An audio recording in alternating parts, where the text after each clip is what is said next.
We'll get that taken care of, Tom. You know that. I heard it was Pressure on Anthony. That's what I put mine on. He lives on Avon. Sorry. Or Avon Local. I don't know. No, I'm not. I knew you were gonna ask. He lives on 1322, they get 1 week to comply. We're gonna get them. kind of across from I know, we're gonna be hurt. Bastrop, isn't it, up the road from Ah, you didn't get hurt. Oh, yeah, you.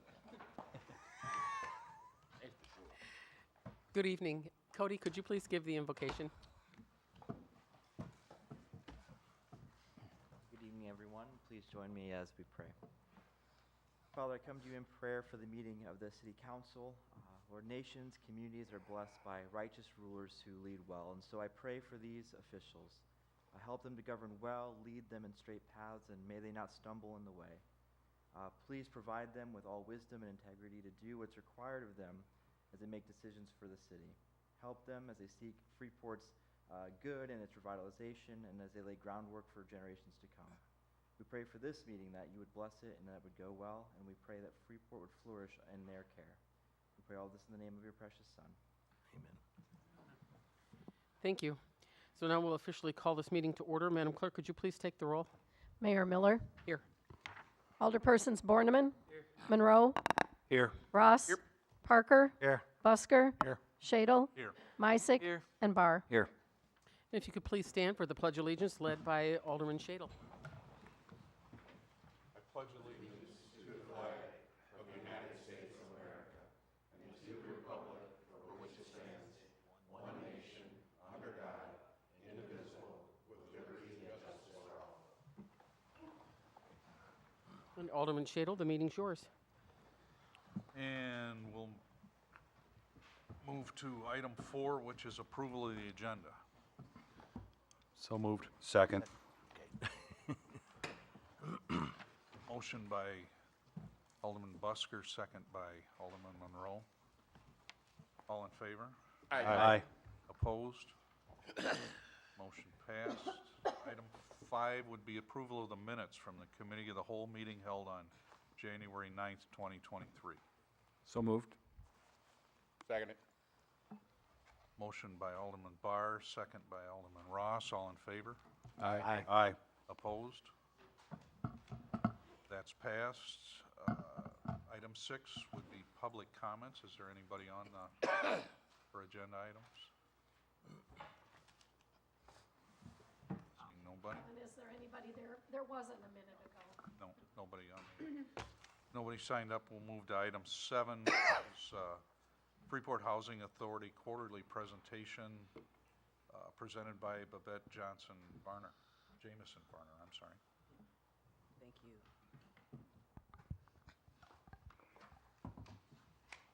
Good evening. I kind of wanted to start my first presentation to the City Council a little bit different this year. Seeing that it is the first, I wanted to maybe combine a little bit of history along with a little bit about composition of the agency, and as well as provide an update on what's going on.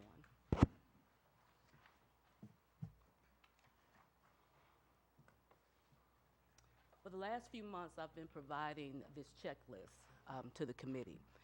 This is to give you an idea of what our end of year looks like as we prepare to move into our new fiscal year, April 1st of 2023. I see that it is not all that clear, and I did not plan on reading the entire list out to you, but I just wanted to define a few things on here. Annual plan review. We have a 5-year plan that addresses our capital needs as well as any policies and procedure changes that the Housing Authority may have adapted over the year or plan on adapting. It also includes our financial outlook in terms of what we expect in terms of operating funds as well as capital funds and any special projects we have coming up. I believe I included this maybe in my last packet or the packet before. If you do want to view that package, you can see it on our website. Last board meeting, we were able to have the Board of Commissioners approve our 2022 fiscal audit, which has actually been submitted to HUD. It's usually due on the 31st of December. Also, between November and actually toward the end of the year, November and February, we began preparing for our operating fund processing. This gives us an idea based on rents, utilities, what we expect to receive in the upcoming year for our operating fund. Let's see here. As we move forward and prepare to close out the year, a few more things. My 23-24 work plan and calendar. This helps prepare the staff for events and activities, work-related that will occur through the year, as well as preparation of our budget, which we usually present to the Board of Commissioners in March. Also, just one more thing, and that is this is also the time that the closer we get to the end of our fiscal year, I should be completing the Westview repositioning timeline.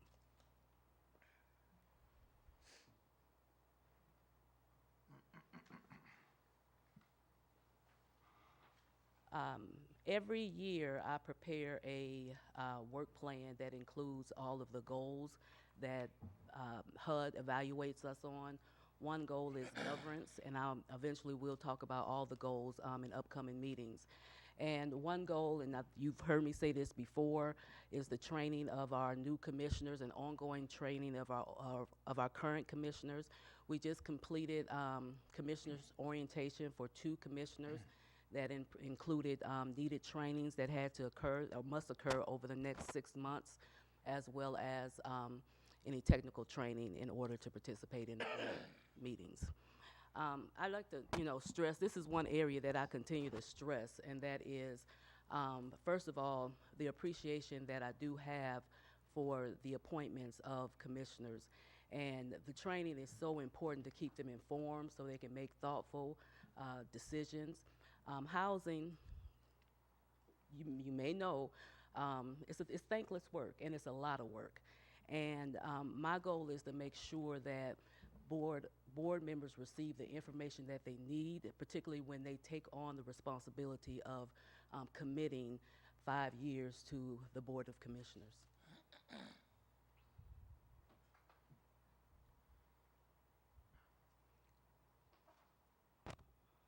We continue on the monthly basis, take a closer look at property management and our occupancy rate. At one time, our occupancy rate was pretty low, right? And at this moment, we are able to kind of stay between 97 and 98. This right now is specifically to Westview. As you all know, that Parkside is already relocated. And I also want to tell you a little bit about these numbers and the tenants that reside in this development. I get a lot of questions about, well, who lives there? Do people live there for free? Does anybody work? And I just want to share some statistics that we do have based on a recent report we submitted to HUD. So of the 181 units that are occupied, 97% of the tenants have an income of some sort. 33% are employed, and 41% either receive SSI, pension, or Social Security. When we take a closer look at the number of individuals versus families, it's about 50%.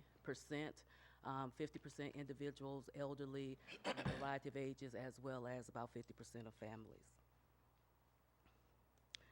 When we look at the income, we have about 16% of the households that make $25,000 or higher per year, but only 7% make over $35,000. And keeping in mind that low income housing requires you to pay 30% of your income unless you are zero income. And zero income, you are considered a credit renter, and that's about 3% of the population.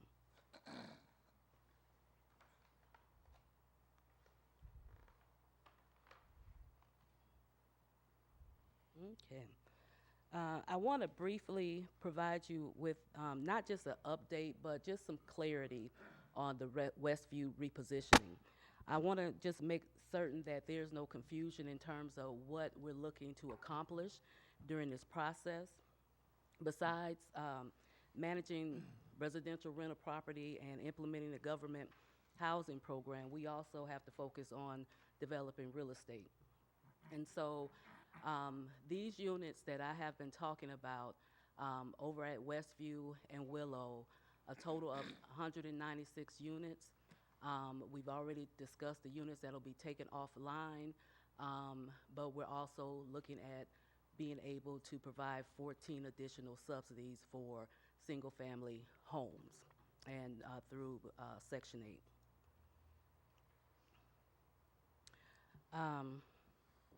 And then also to be clear, and I show you this chart quite often, but I really wanna tonight focus on a strategic planning, and that is, what do you wanna do? Now, we have been in the process of doing some assessments. We're doing inspections. We've been doing several walkthroughs. We've met with some of the residents, and the work that will happen at Westview, we're not doing new construction. We're modernizing. We're bringing everything up to date because that has not happened since the development opened, you know, in the 60s. So I'm not talking about just aesthetics, just to make it pretty out there. We're talking about, you know, on the exterior, we're talking about the parking lots, sidewalks, curbs, roofing. We've done a lot of roofing, but there'll still be some more to do. Painting windows, shutters, improving the playground, making sure they're up to date and they're safe, and then also focusing on making sure that we're ADA compliant. We're not going in there just, you know, painting cabinets. We're replacing cabinets. We want durable, sturdy cabinets for families. Again, focusing on being ADA compliant. Right now, a part of our ACC agreement, we only had to have a certain number of ADA units. We may need to increase the number now. We probably should increase the number. But what we find ourselves doing now is that, for instance, if we have someone who is hard of hearing, we have to manually install items to support that person, which we'll continue to do no matter what. But we need to take a closer look at the needs of the community, the population that we're serving, and how can we better improve those units. Showers, appliances, heating and air, new flooring, new durable flooring. So even now, as we begin to turn units, we're looking at flooring that will last, you know, at least 10 years.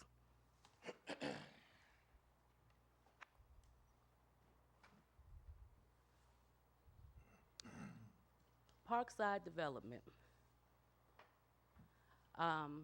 Again, where we are is you already know that we have everyone relocated. Last month, we were able to move the air conditioner units and board up all the buildings. And right now, we have the application for removal pending discussion. Some of you all may be aware that a company did present an offer to purchase Parkside.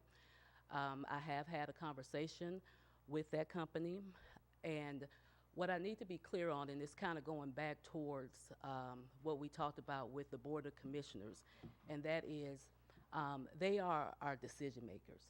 I have to present to the Board of Commissioners before any decision is made. So when it comes down to the sale, and again, I want to make certain that we're clear on this. When the application went in as DISPO. And the reason being is because it was already submitted.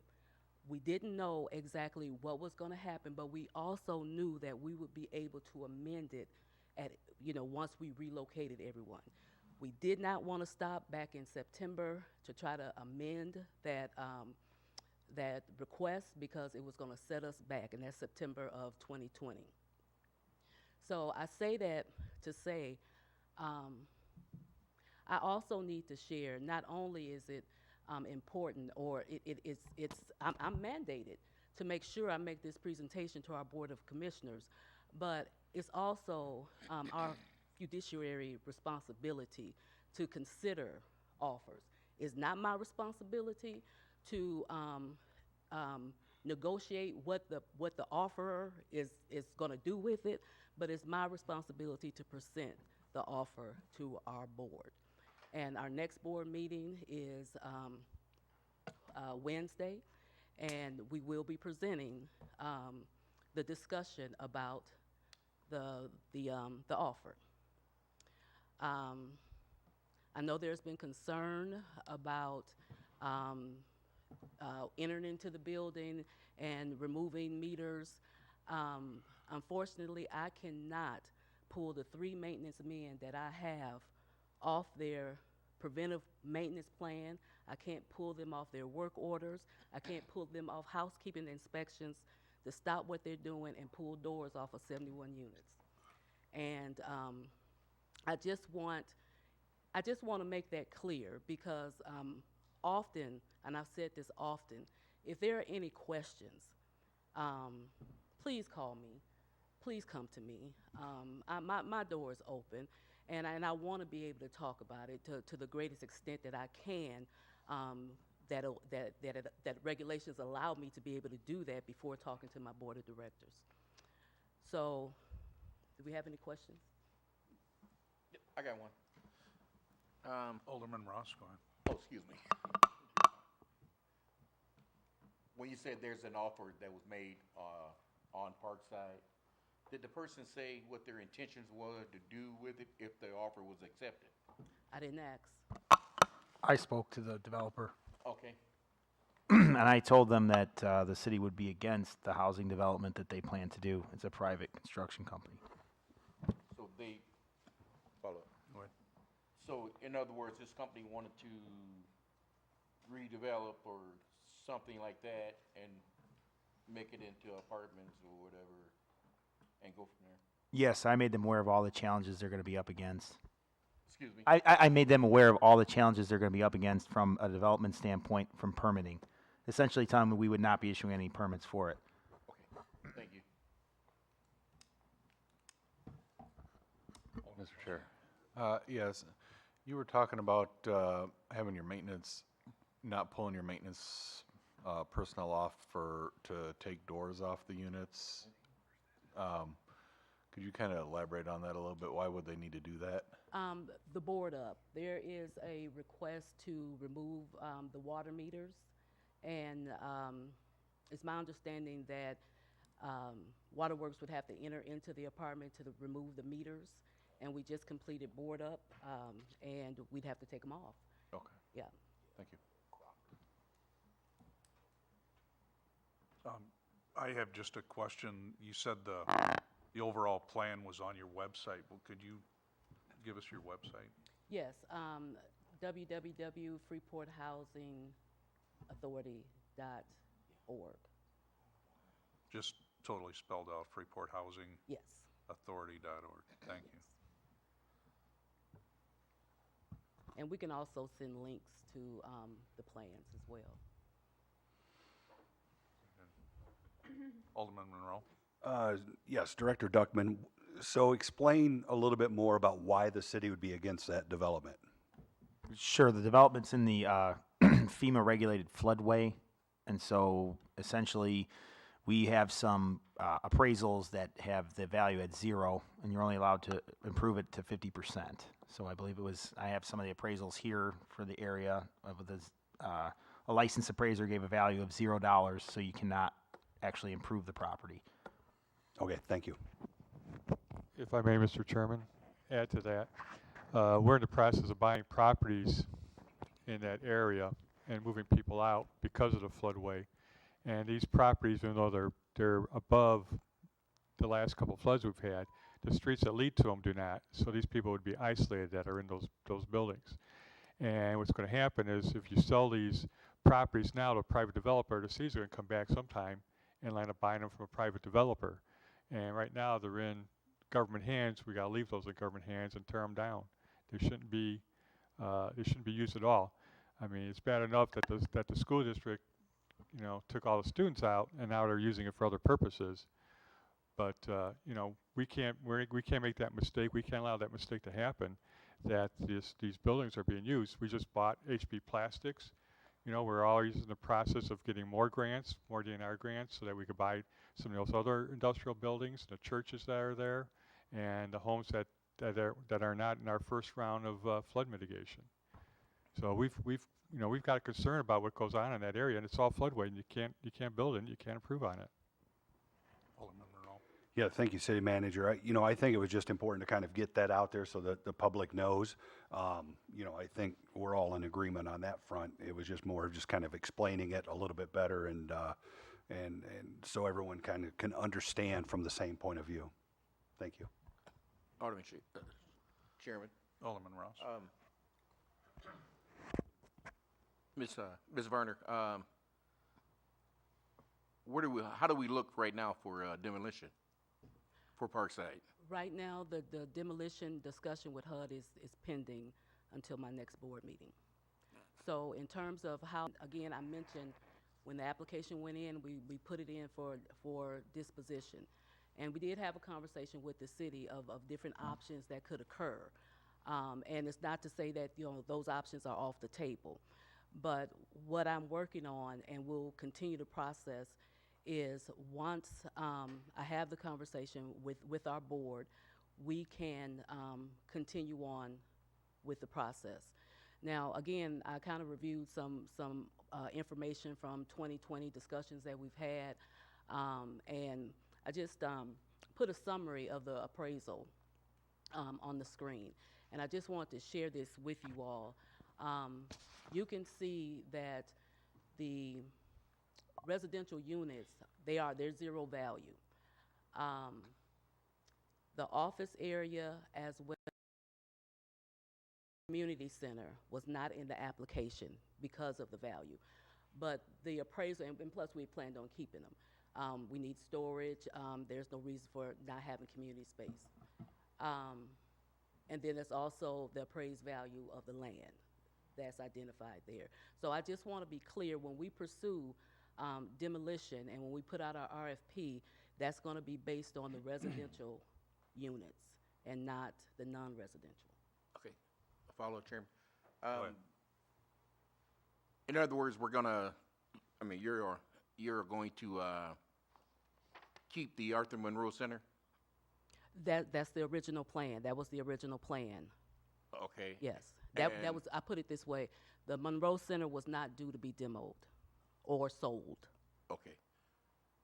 And the office there on Park Street, would that be? Yes, You're the gonna office. Keep that too? Yes. Okay. But the rest of the housing would be demoed? Yes, all residential housing will be demoed. Okay. Thank you. Alderman Borneman. When you say that the application went in as a disposition, what does that mean? What's that terminology mean? The application we had an option of applying for demo or dispo.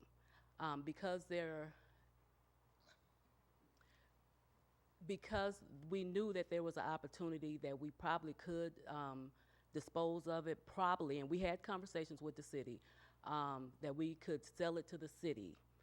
We went on and moved forward and put it in as disposition, the possibility of being sold. And the additional rationale behind that is that putting it in as disposition gave us more time to relocate, not to mention if we needed to deal with items like storage and then moving into the next project. Follow up. Go ahead. Would starting as a disposition would it be easier to transition from a disposition to demolition than a demolition into a disposition too? Well, or is that not really a distinction that would make a difference? No, I don't think that would make that distinction. And I think we also have to keep in mind is that the application was already being processed. Sure. And it was being processed as a demolition. As a disposition, as to be sold. Okay. And then follow-up, Go ahead. is the offer to purchase contingent on the purchaser being able to obtain permits for developments from the city? I have not really had that conversation, but I'm pretty certain anything, I think he can only, well, you know what, I can't speak for him. What I would suggest is to have a conversation with him. Yeah. And then just one more follow-up. So the offer to purchase was made to the housing authority, so is it a record, like a public record, or is this still kind of subject to executive session? Subject to executive session. It actually was a phone call inquiring about if there was a possibility of purchasing. And we did do a walkthrough and show them the site.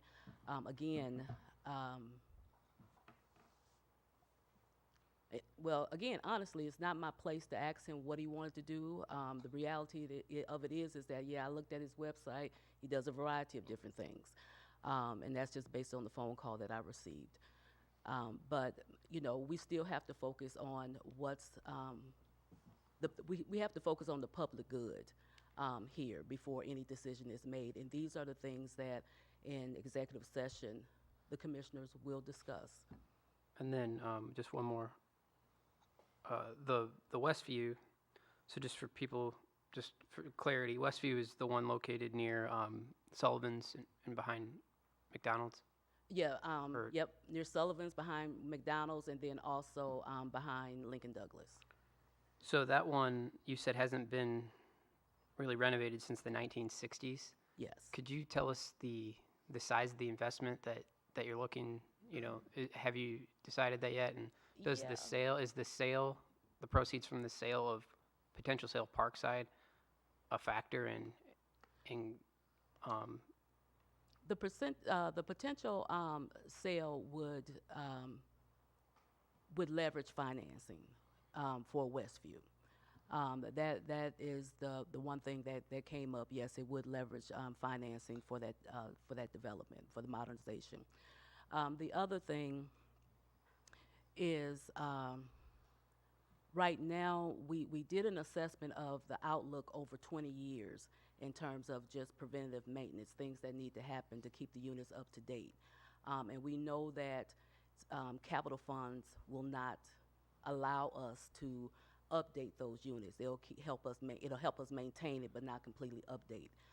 So when you asked about how much it would cost, you know, we're looking at probably between $3 and $5 million for the renovations, and that's give or take.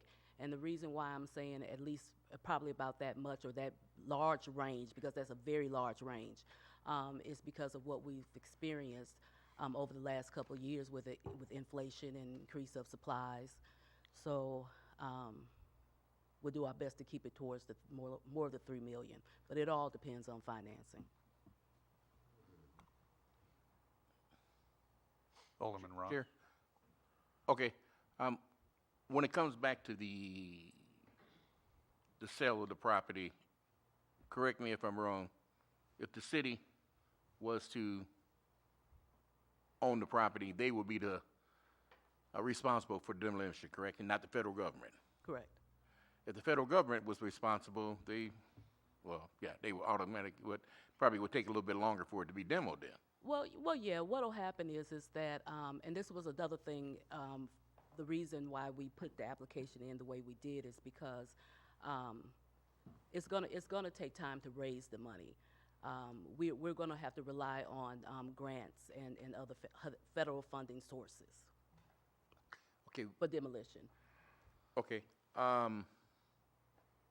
So then, while we're waiting for these grants, who's the responsible party to take care of that land over there then? We are.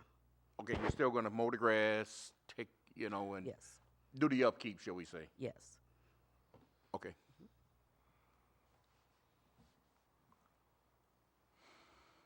Any other questions? Alderman Borneman. Just want to thank you for your presentation and the information you gave us today. Thank you.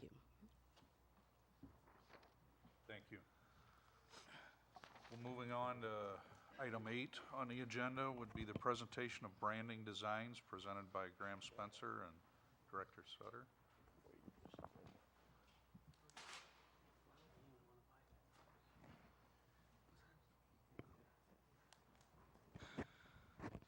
We'll be pulling up the presentation in just a second, but I just want to introduce Jay Graham from Graham Spencer, who has been working on the rebranding or the branding project, and we're very excited to show you the work that's been done.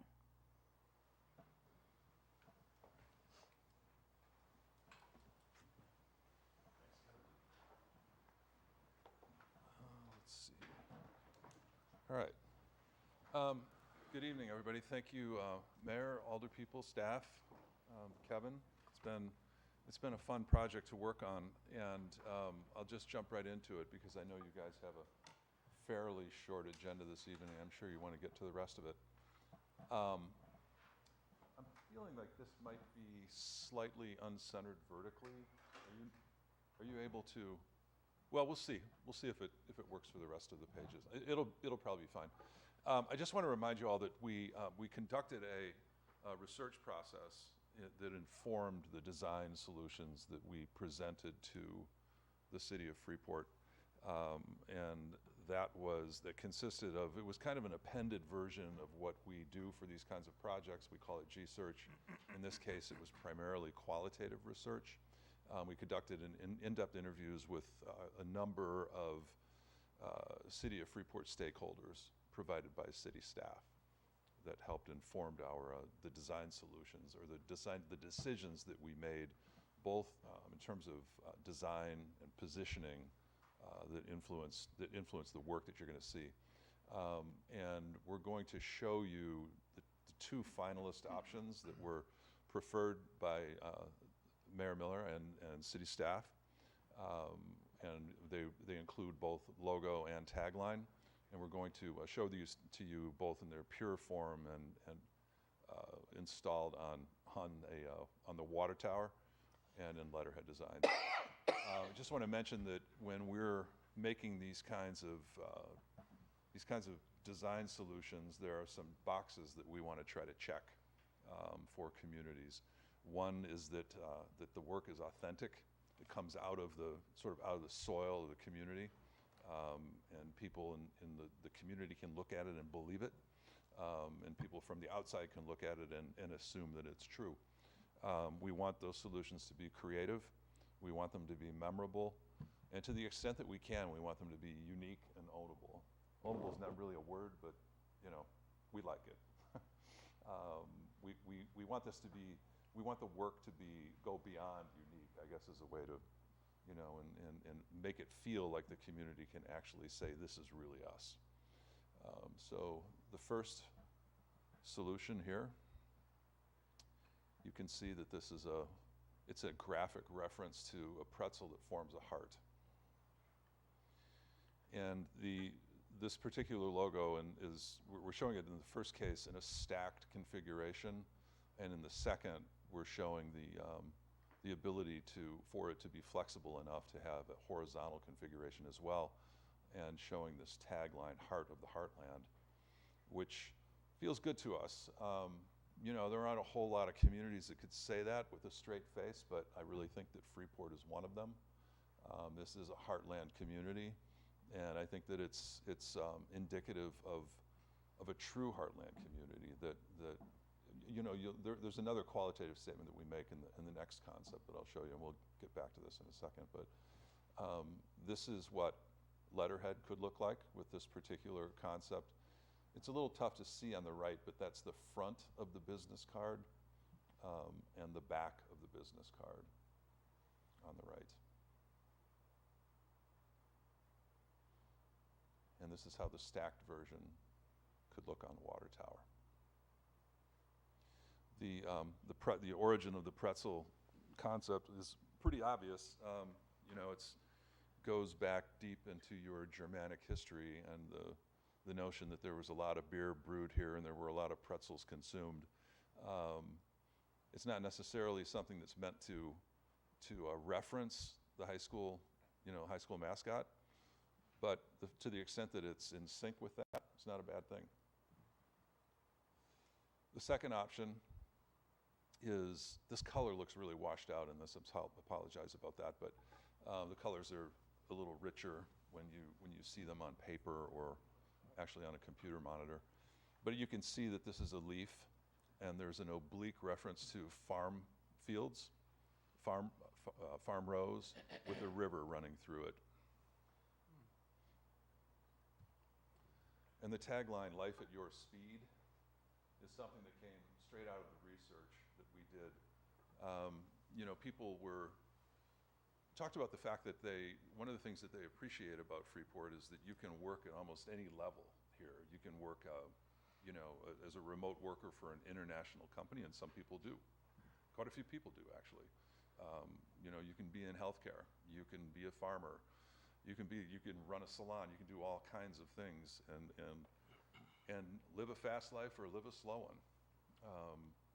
It's a pretty cool place, and those decisions are not decisions that you can make in every community. This is just a rough stab at what letterhead could look like. And again, business cards front and back.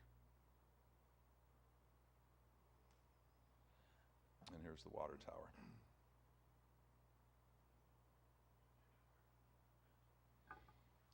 So those are the two finalist logos.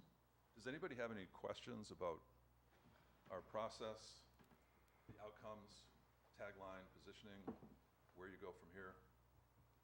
Happy to Chair. talk. Alderman Ross? The one on the left. Have you been in contact with the school to make sure there's no infringement or anything like that with the pretzels?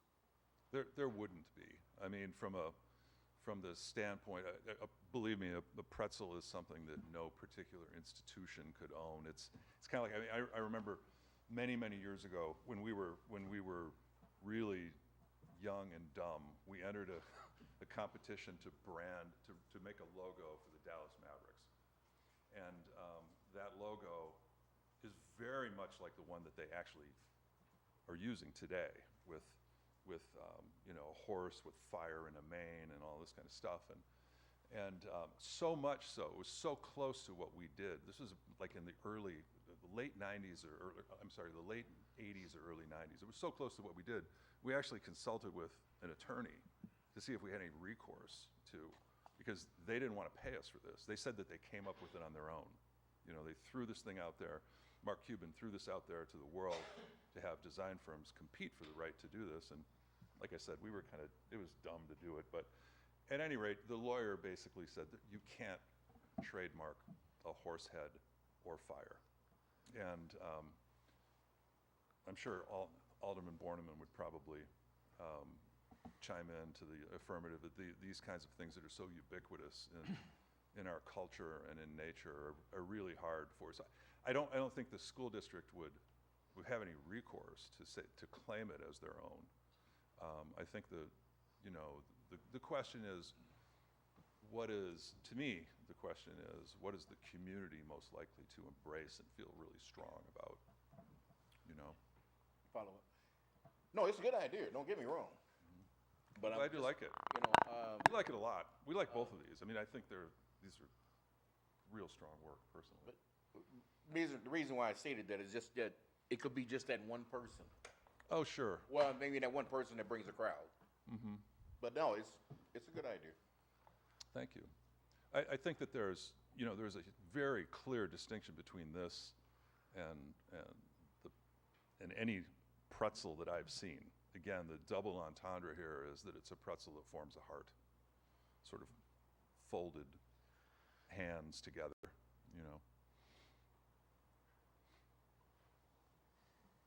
Alderman Barr?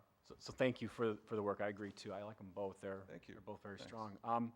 So when you were here last, you had mentioned some work. I think it was Burlington, Wisconsin. I apologize if that. And the identity that they thought they were versus what your research found was a little different, or something along that lines. was more of a bed. Oh, they were it was about the tagline. competing with Geneva a little bit versus. Yeah, well, that story, I don't know how much detail you want about that backstory, but essentially in that instance, the client asked us, it was a two-prong assignment. One was create a brand, and the other one was create a brand that's based on tourism to make us more attractive to the tourism economy. And it was actually three things. So make a brand identity, rebrand us with a bias towards the visitor industry, and what do you think about positioning us as City of Trails?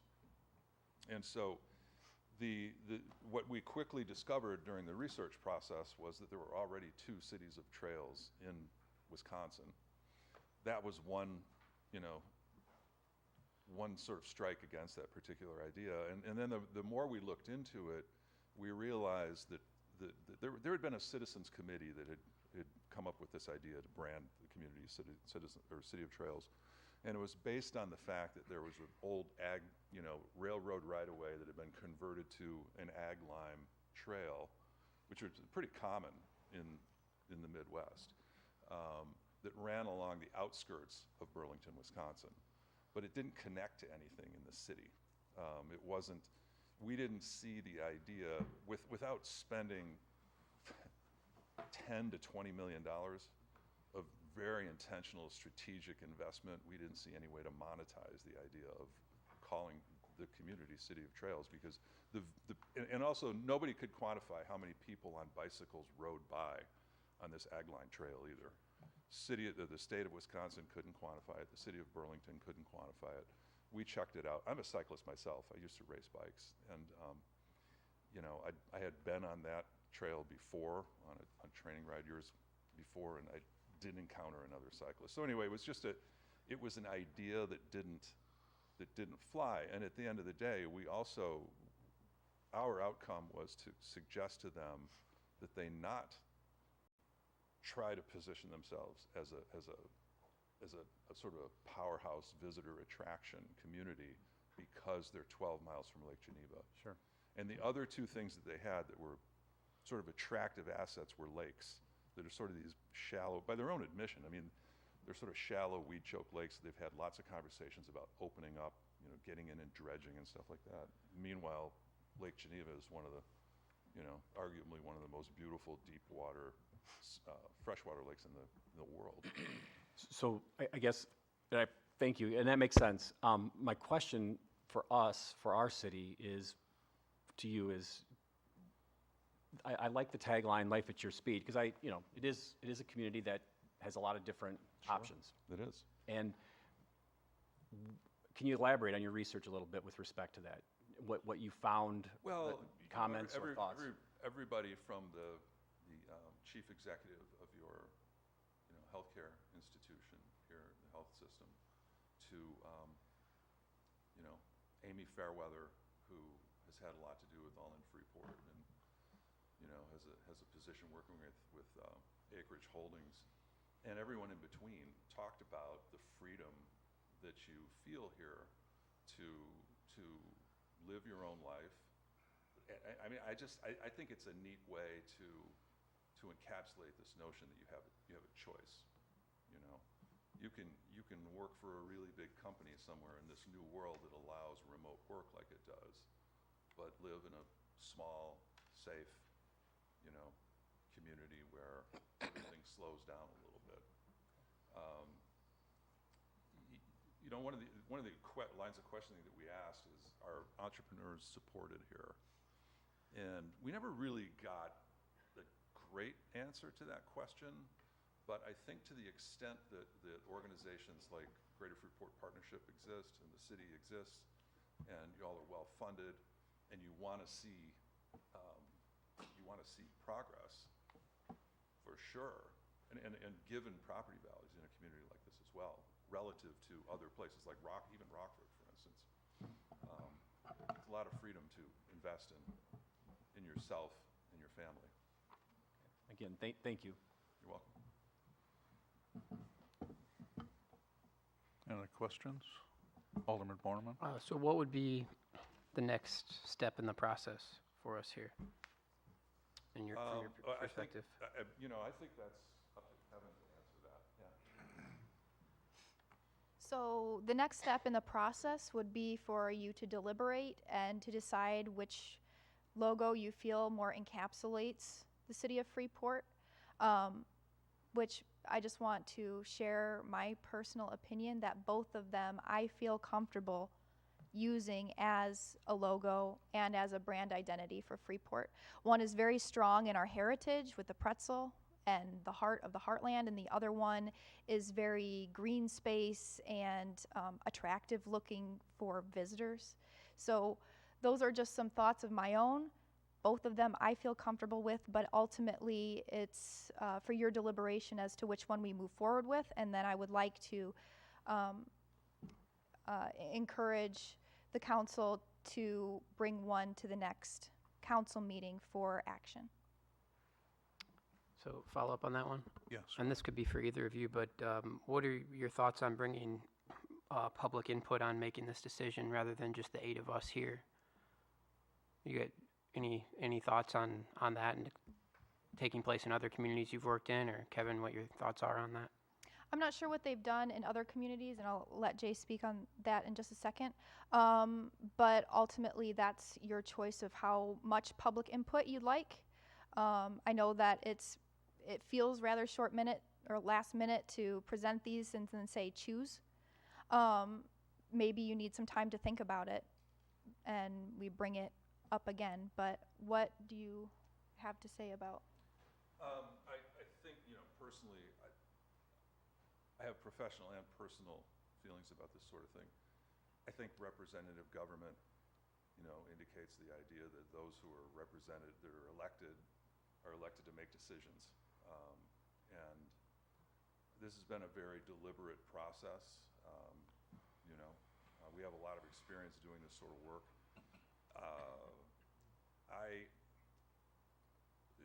It's complete in how you want to conduct this decision-making process, but I've rarely seen cities ask citizens to make decisions like this.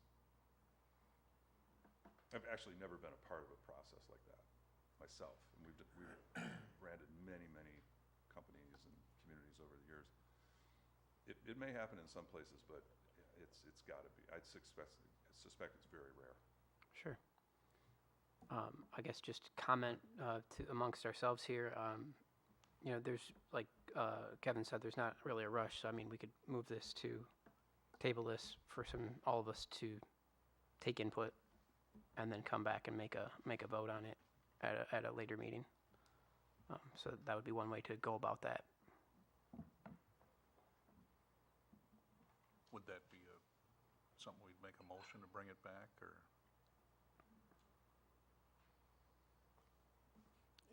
Certainly, if you wanted to make a motion just to lay this item over for further discussion to the whichever, back to the next cow or whatever it is, that'd be fine.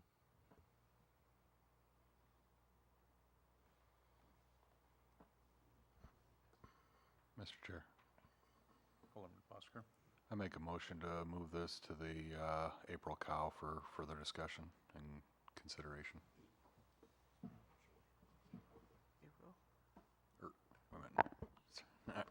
March.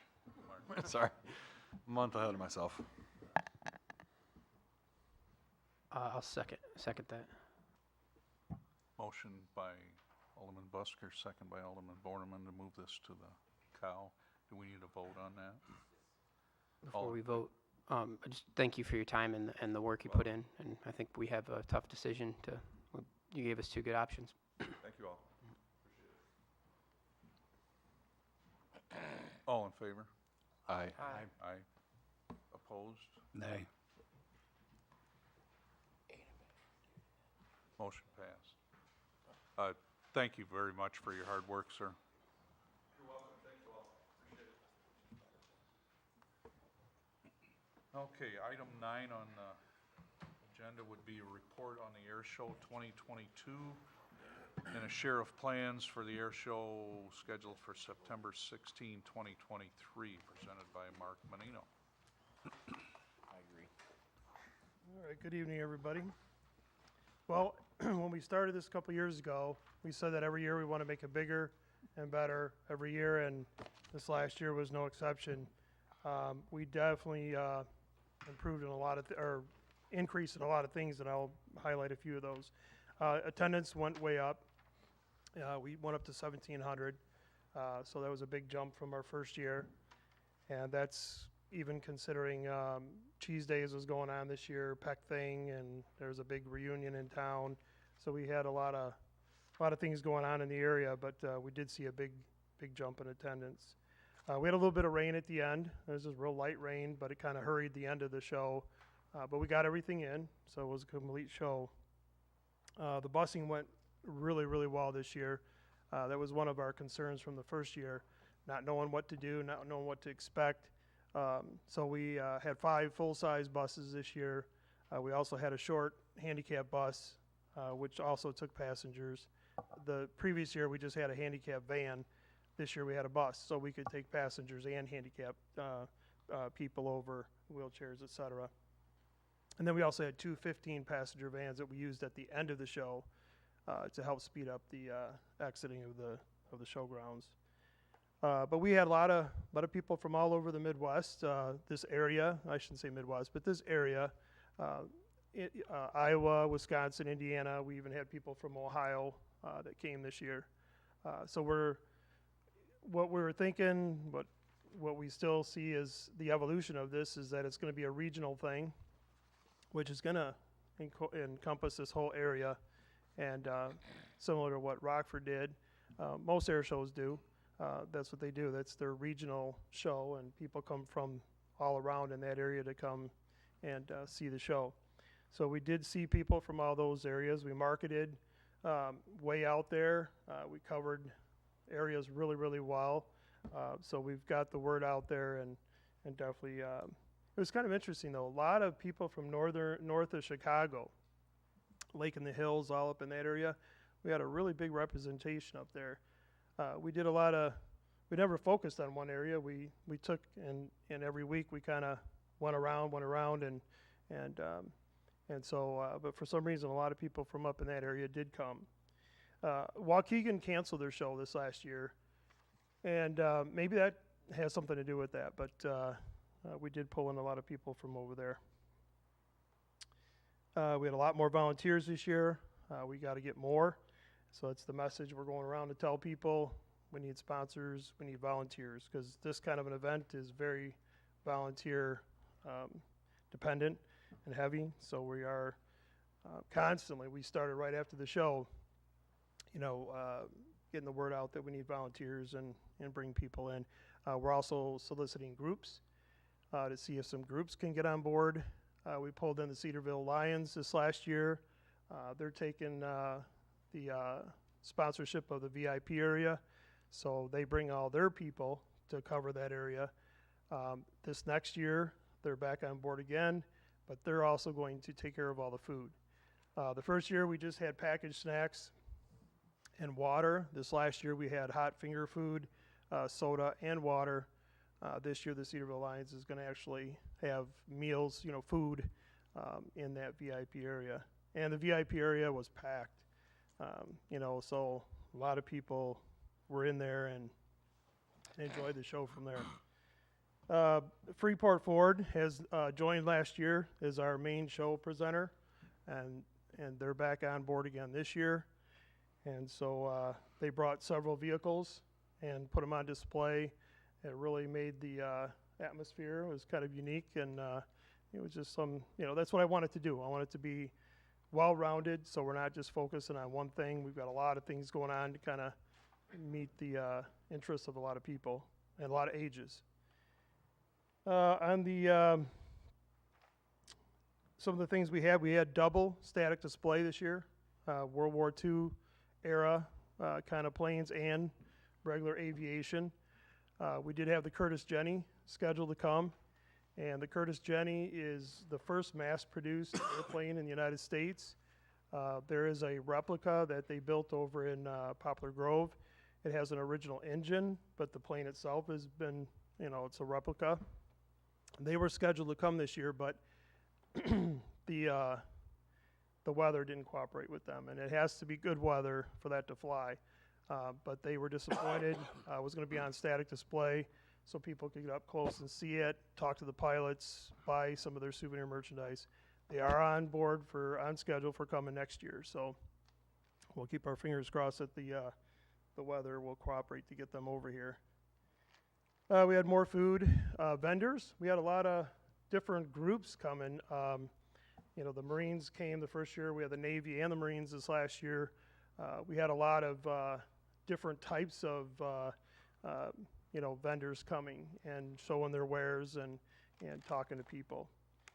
And we had a big bounce house for the kids in the kids area. And we also added a stage this last year. And we just had Who Haven come in and do a little show. But this next year, we're going to max that stage out and have other entertainment as well as interview pilots, interview sponsors, and that will all go on before the show starts. So we added that, and we're going to add to that this year with a full lineup. And as far as the show goes, it was really exciting. We had Amanda Scheffler from the Misty Blues. The Misty Blues is, excuse me, an all-female jump team from Michigan.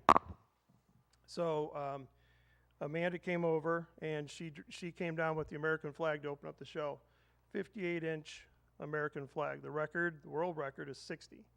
And nobody wants to beat the record because they all know the guy that made the record, so they respect him.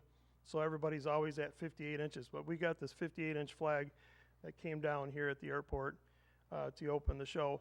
We're hoping we get the whole Misty Blues jump team for this next year. So we're talking with them. It's an all-female jump team. And let's see, what else do we have?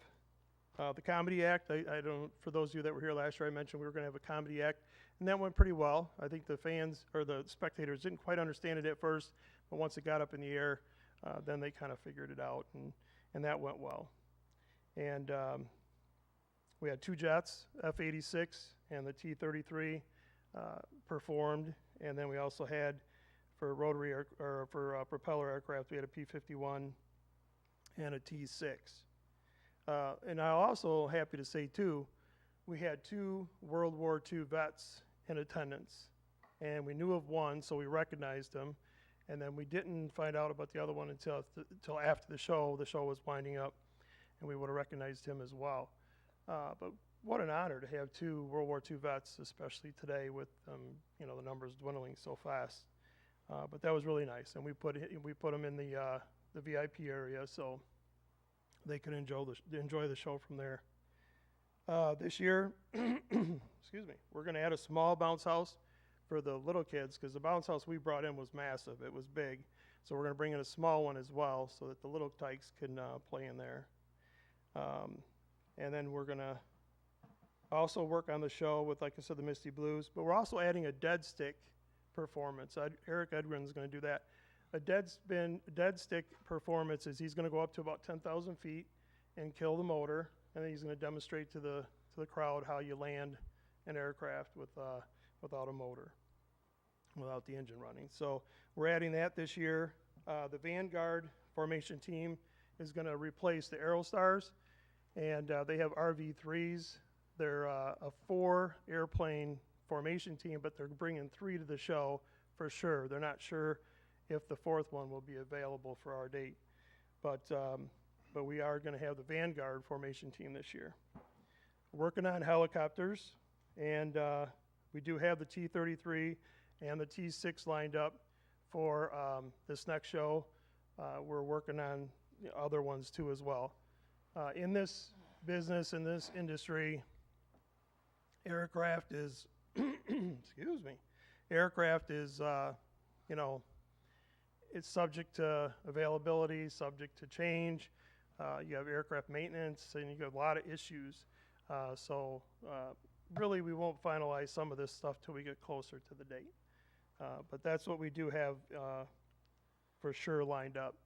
And so we're working on some other things to kind of round out the show. But you have the, excuse me, I'm so sorry. You do have the lineup in front of you. Those are the ones that we have as part of the official show, the main show, the contracted show. All the other stuff we get is kind of, it's extra, and it's stuff that we bring in ourselves. And so it's going to be exciting for the next several months here to kind of get everything in place, and we're hoping that we have the final show lineup done by the end of June. That's our plan. So, any questions? Question? Alderman Parker? One is I'm really looking forward to this, but what, do you know the price is gonna be this year, and do you buy the ticket at the fairgrounds? Not at the fairgrounds, but we did have to raise the prices this year. We're $15 in advance, 20 at the gate. When you go to the fairgrounds, you'll take the bus over, and then there'll be a main gate there at the airport, and you can purchase them there. Yep. Okay, thank you. Mm-hmm. Any other questions? Thank you very much for your work. You're welcome. My pleasure. Yes. I think Mark is also looking for approval for the dates of September 16th from the City Council. Mr. Chair. I move to move this onto the next regularly scheduled City Council meeting for approval. Second. Motion by Alderman Busker, second by Alderman Monroe. All in favor? Aye. Aye. Opposed? Motion carried.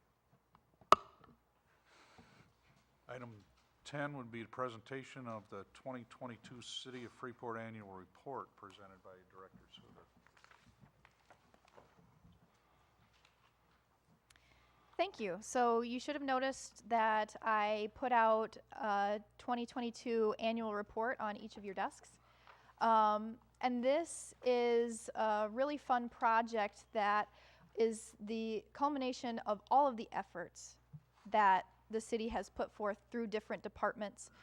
And one thing that I should note before we really get started is that this is on the website. So if any of the listening audience would like to take a look at the annual report, it's on our cityoffreeport.org website, and it is on the front page.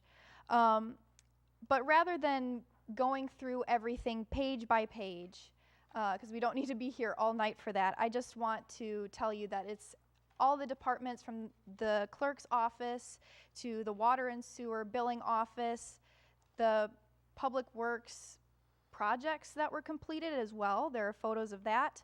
And you get to see all of the statistics and the accomplishments that were made, some pretty significant accomplishments that were done throughout the city of Freeport. I also should note that this is the first time that we've done an annual report since 2016. So here we are putting one together so that we can continue to move forward, keep ourselves in mind of what we've done in the years past, and also to promote it to the people that are living here so that they know what we're doing. I'm trying to do my best that I can to show everybody what we're doing, but I think that this is a really good tool to show everybody the things that we've accomplished and where we go from here. Alderman Bowen? Yeah, I'd just say one of the biggest complaints that I received or the most common complaint I received from residents is that just a lack of communication and information and to be able to know what's going on in the city. So appreciate the work you're doing. Thank you. Thank you. Anything else? Thank you. There are a limited number of printed copies, but they are at the library, and if anybody would like a copy of their own, that they should reach out to me. Thank you. Thank you very much. Thank you. Item 11 on the agenda is the continued discussion regarding the ordinance amending chapters 480, 482, and 486 regarding rewrite of parking ordinances. The downtown parking map presented by Attorney Zito. Thank you, Mr. Chairman. So as the council can recall, we've been in the process of moving from, with regards to the downtown parking regulations, moving from a, I guess, written description of what all the parking regulations are in the code book to a visual description. It's just more accurate. It's easier to update. It's easier to maintain. and keep current with what is physically out on the street. So at the last COW, we presented the downtown parking map, and it hasn't really changed significantly. I think we're going to make some additional changes where we're going to number the parking lots down there for ease of reference there. But for the most part, this map will be how the city then designates what the parking is. And it's easy for IT to say, well, if we want to change this from a 15-minute parking to a 30-minute parking spot, they just update the map, upload it. You guys approve a new map at the council level, and that's that. And we don't have these antiquated descriptions that currently exist in the code book of, 58 feet, west of Stevenson Street to whatever, is going to be 30-minute parking there. So what for tonight, what you have then is also an ordinance that went through the parking sections in the code and basically scrubbed any references to verbal written references to the downtown regulations, because those are going to be regulated now by the map instead. So you'll see in there a pretty lengthy ordinance that has some items lined out. All the things that are lined out are downtown parking regulations, because they'll be controlled by the map now. We have to keep the other items that are not lined out because those are in other parts of town. Maybe down the road we'll get to a situation where we have the entire city, mapped out and all the parking, for the entire city, but we're not quite there yet. But that's what this ordinance does, is it just allows us to, at least as the code book goes, allows for the implementation of the map. And the last section in the ordinance is what then creates the downtown parking map there. I do have to do a tweak, Dovey, to one of the last sections in there regarding disabled veteran parking. When I created the ordinance that's before you guys, or that's on your hyperlink, I used the version that was on the website via MuniCode. There was a amendment to that had not been codified yet by MuniCode yet, so I need to just tweak that a little bit, that veterans parking section. But I can do that before the first reading on this item. So if anyone has any questions, I'm happy to take any questions. Yeah, just Alderman Bourne. Yeah, just want to clarify. So people who are driving downtown are going to be able to understand the parking limits based on signage? So the signage will still be there. My understanding is that I believe what's mapped out here matches what's physically out there right now. Now, there might be some areas, maybe, Chief, around the courthouse that we are going to be doing some changing there to allow for some additional government parking, or the tweaking of some government parking from what's physically marked out there on the street there. But my understanding is that map matches what's physically out on the in the street right now.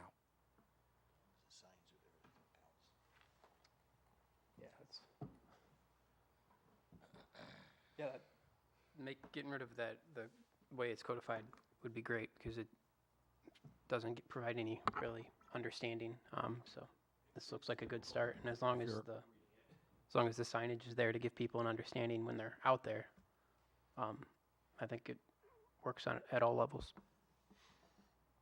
We would be looking for a motion to move this to a council meeting then? If the council's ready to do that. I make a motion to move it forward to the next. Would next council meeting be enough time for you to make those tweaks? Yes. I make a motion to move it to the next council meeting for consideration. Second. Chief, did you have something you wanted to say? There is just one last issue, not to push it forward. Some of the downtown parking that we struggle with, and I guess we just need some direction, is in terms of the 24-hour parking in lots. We've had some issues in some of the lots where cars don't move. Hasn't really been strictly enforced. In the past, we've used registrations where people display, hey, I live downtown, to exempt them from the 2 to 5 parking that's also in the lot. I guess there just needs to be a little discussion on how we want to handle the vehicles in those downtown lots for people that live and work downtown. On those, in my opinion, that they still need to be moved within 24 hours for maintenance, for snow removal and things like that, but there's nothing specific that's written anywhere or has been enforced lately on those issues. So I think that needs to be covered in the downtown also.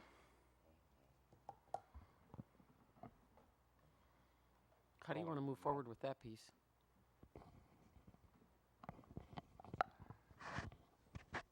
I guess the ordinance, there's things in the ordinance that have that in there, but with the changes of more residents downtown, and things like that, it's just, I guess, we just need to discuss on, are we going to permit vehicles to park in the, I guess it's lot 11, the old validated lot, where that's typically no parking between 2 and 5 in there, but there's people that live downtown. So if we're going to be issuing citations for 2 to 5, and people live downtown and park downtown, or don't move their vehicles downtown because they live in downtown, that we just need to be transparent about that. That'd be possibly a motion for the March Cow discussion. Mr. Chairman, that was our intent, was to come back with the parking lots and how we're going to address that because of the residency that we have downtown with some of the apartments, but the concern of making sure that they move, even though some of them work and live downtown and they don't move their cars for 2 or 3 days, we still need to have them move because of snow issues and other maintenance issues and even street sweeping issues. So yeah, that's something we're going to bring back. We just want to bring this part, this is all the off-street parking that we wanted to address right now, and we thought we'd come back next month with the parking lots. Thank you. We have a motion on the floor made by Alderman Busker, second by Alderman Monroe, to move this to the next council meeting for consideration. All in favor? Aye. Opposed? Motion passed. And that takes us to item 12, public comments for agenda or non-agenda items. Tom? I think Matt Summers did a good job at the police chief. And we want to know, we're going to miss you. I'm going to miss everybody too. And you did a good job, but Thanks, buddy. it makes people behave, all that. And I want, Dwayne Dickerman, you got the update about that house? You said you got the information. Yes, that house that you were concerned about, the city has been out there and we got violations for it, so they got to get on top of it, Tommy. And you got to make sure Wild gets a raccoon out of there, too. No raccoons, Tommy.